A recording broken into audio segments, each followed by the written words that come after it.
dito biniling person. Pero tama yung sinabi niya. Mag-aano ko, titimpla ng ating Milky Mango. Ito na pala yung kanyang packaging na sachet. Pahaba na silang lahat. Sabi niya, for me, hindi ko na need mag-detox kasi Milky Mango pa lang. Magpa-flash out na ako 3 times a day. And no more cravings na. Fantasy ko talaga si Milky Mango. So, maganda talaga sila Milky Mango kasi bukod sa appetite suppressant or meal replacement, nakaka-flash out din sila.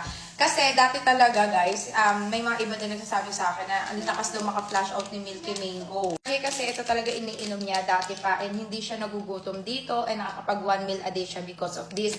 Pero guys, detox din yan pero mas nakapokus lang siya sa AS. Pero kung marami kayong toxins, since kasi may Garcinia Cambogia and L-carnitine na rin siya and high in fiber, nakakatulong din talaga siya makapagpa-cleanse at ma-detoxify yung body nyo. And sobrang sarap nito ni Milky Mango guys, para na kayo naka-mango shake. Ganun yung lasa niya. Kaya nga pagpupunta kayo ng mga restaurant, may kakainan kayo, pwedeng ito na lang yung inumin nyo, umorder na lang kayo ng water, and ito na gawin yung panulak, no sugar pa, kaya iwasan nyo na yung mga matataas na mga sugar na mga inumin at ito na yung ipalit nyo. May mga matcha din tayo, yung mga berry glow natin and pomegranate, coffee latte, coffee, malalakas yan. Yan talaga yung mga nakapokus sa detox kasi yan yung mga detox natin. Pero yun ang masasabi ko, i-try nyo to kasi sobrang sarap din talaga niya. Mahilig kasi ako sa mga hot drinks, kaya lagi nyo nakikita iniinom ko si matcha kasi sa matcha pagka ayoko kumain at gusto ko malis yung cravings ko, nagmamatcha ako.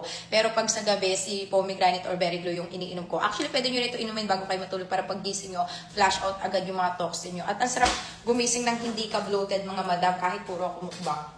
May nakita rin ako, ang dami nagla-live, ang laki ng discount. Kaya pumunta na kayo sa TikTok shop ko at mag-order na rin kayo.